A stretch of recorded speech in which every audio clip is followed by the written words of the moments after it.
Hello students, मैं आपके साथ महाराष्ट्र स्टेट बोर्ड के मैथमेटिक्स स्टैंडर्ड 5th के चैप्टर्स शेयर करूंगी। सारे चैप्टर्स मैं कोशिश करूंगी कि आपको सारे आपके क्वेश्चंस के आंसर्स इसमें मिल जाएं। So let's start with chapter 1। उसके पहले आप कंटेंट्स देख लें। सो ये है हमारे कंटेंट्स जो हम आगे पढ़ेंगे। ये हमारा चैप्टर 1 है, रोमन न्यूमरल्स। इसे मैं एक्सप्लेन। फ्रेंड्स, आज की इस वीडियो में चैप्टर 1 रोमन न्यूमरल्स के बारे में पढ़ेंगे।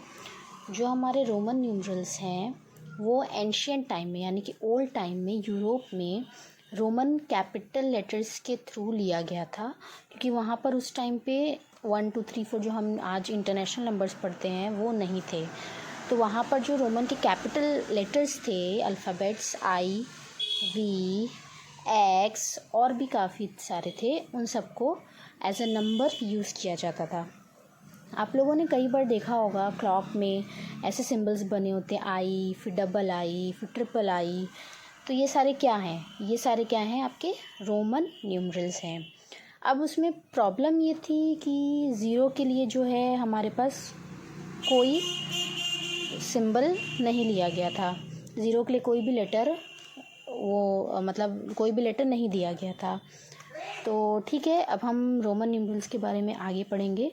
रोमन न्यूमरल्स को समझने के लिए कुछ रूल्स हैं। रूल नंबर 1, आई या फिर एक्स को हम लगातार कितनी बार लिख सकते हैं? सिर्फ 3 बार में लिख सकते हैं, लगातार कॉन्जिक्यूटिवली, यानी कि एक के बाद एक, जैसे कि आई आई आई, एक्स एक्स एक्स, ऐसे लिख सकते हैं। लेकिन अगर हम आई आई आई आई लिखें तो ये गलत हो जाएगा, या एक्स एक्स एक्स एक्स लिखें तो ये भी चीज़ हमारी जो है वो गलत हो जाएगी।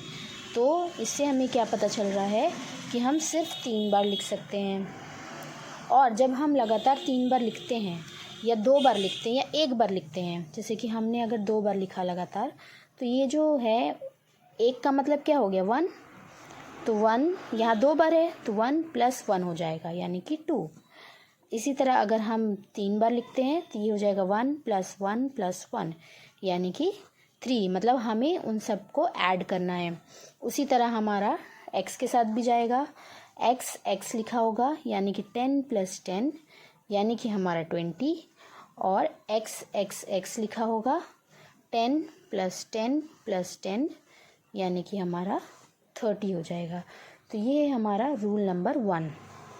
अब हम आते हैं रूल नंबर 2 पर।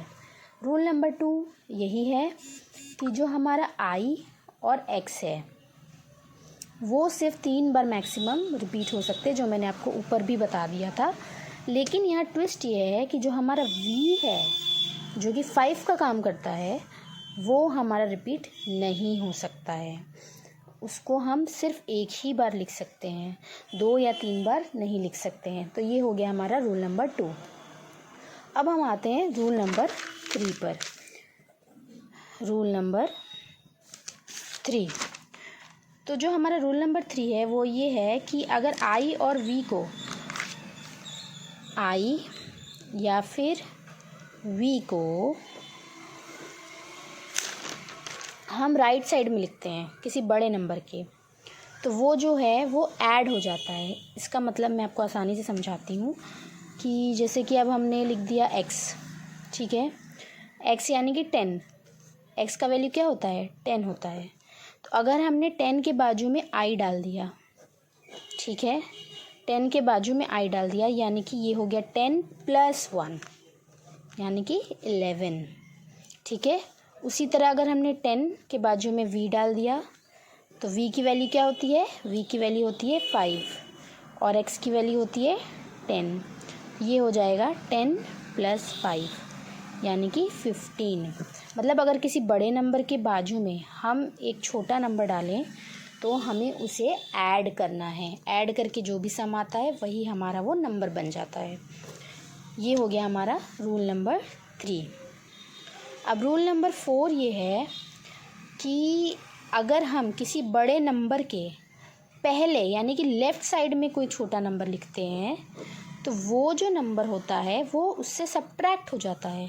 मतलब ये जो है ये हमारा आई हो गया, आई की वैल्यू होती है 1। ये जो है एक्स, ये हमारा 10 हो गया, 10 की वैल्यू होती है ऑब्वियसली 10।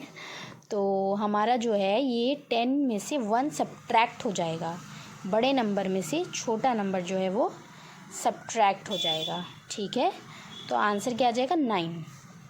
समझ गए आप लोग। उसी तरह अगर मैं इस तरीके से लिखूं, v है मेरा, v की वैल्यू क्या होती है 5 होती है। v के पहले मैंने i लिख दिया, तो i की वैल्यू है मेरी 1, क्या हो जाएगा ये 5 माइनस 1 यानी कि 4।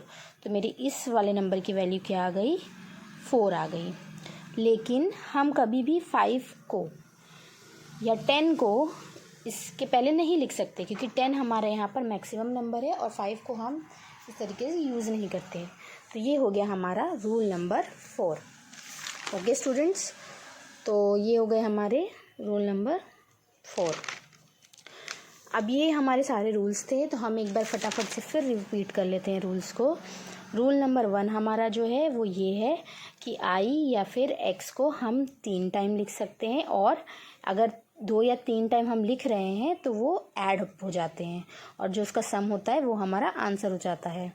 उसी तरह x का भी वही सेम चीज़ है। रूल नंबर 2 है कि i या x को मैक्सिमम 3 टाइम ही रिपीट किया जा सकता है, उससे ज़्यादा नहीं। अगर हम ये चाहें कि हम इस तरीके से आई लिख दें तो ये गलत हो जाएगा। और v जो है वो हमारा रिपीट ही नहीं होता है, वो एक ही बार लिखा जा सकता है किसी भी जगह। रूल नंबर 3 हमारा ये है कि i या फिर v जो है उसके अगर राइट साइड में हम लिख रहे हैं, मतलब बड़े नंबर के राइट साइड में लिख रहे हैं, जैसे 10 के बाजू में लिख रहे हैं, तो वो हमारा एडअप होके 11 बन जाता है। और अगर हम 4th रूल ये है कि अगर हम लेफ़्ट साइड में लिख रहे हैं तो वो माइनस हो जाता है, लेकिन जो हमारा नंबर 5 है वो कभी भी लेफ़्ट साइड में नहीं आता है। तो नंबर 5 को लेके हमारे कुछ रूल्स हैं जो आपको हमेशा याद रखने हैं। ये हमारा प्रॉब्लम सेट 1, इसे हम आगे सॉल्व करते हैं। स्टूडेंट्स, अब हम आते हैं अपने प्रॉब्लम सेट 1 पर। क्वेश्चन नंबर 1 है, right all the numbers from 1 to 20 using Roman numerals.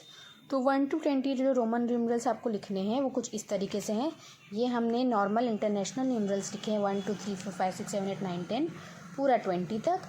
अब उसके बाजू में हमने रोमन न्यूमरल्स लिखे हैं।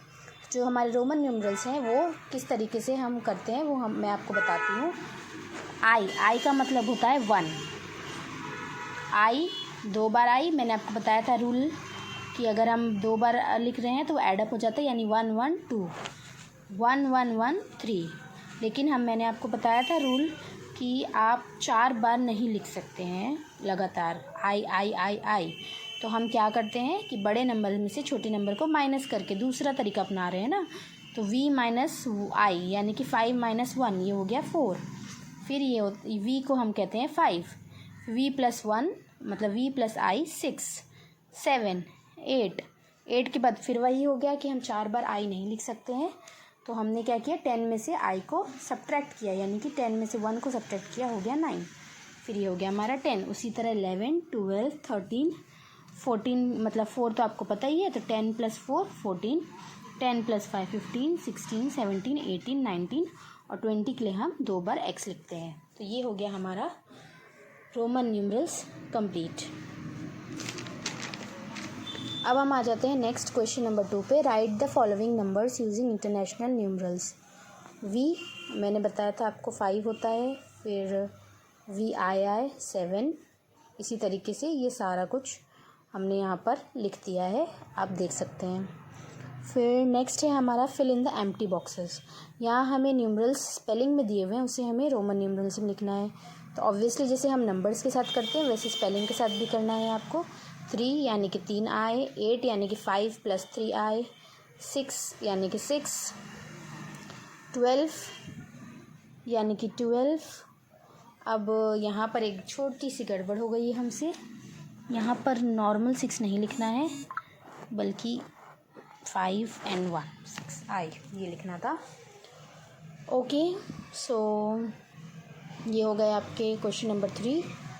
क्वेश्चन नंबर 4 जो है वो आपको रोमन न्यूमरल्स में लिखना है। आपका नॉर्मल नंबर्स दिया हुआ है, ये भी आपकी प्रैक्टिस के लिए इजी है। अगर आपको कोई भी डाउट हो आप मुझे कमेंट में पूछ सकते हैं, मैं आपका डाउट क्लियर कर दूँगी। नेक्स्ट है आपका ये क्वेश्चन नंबर 5।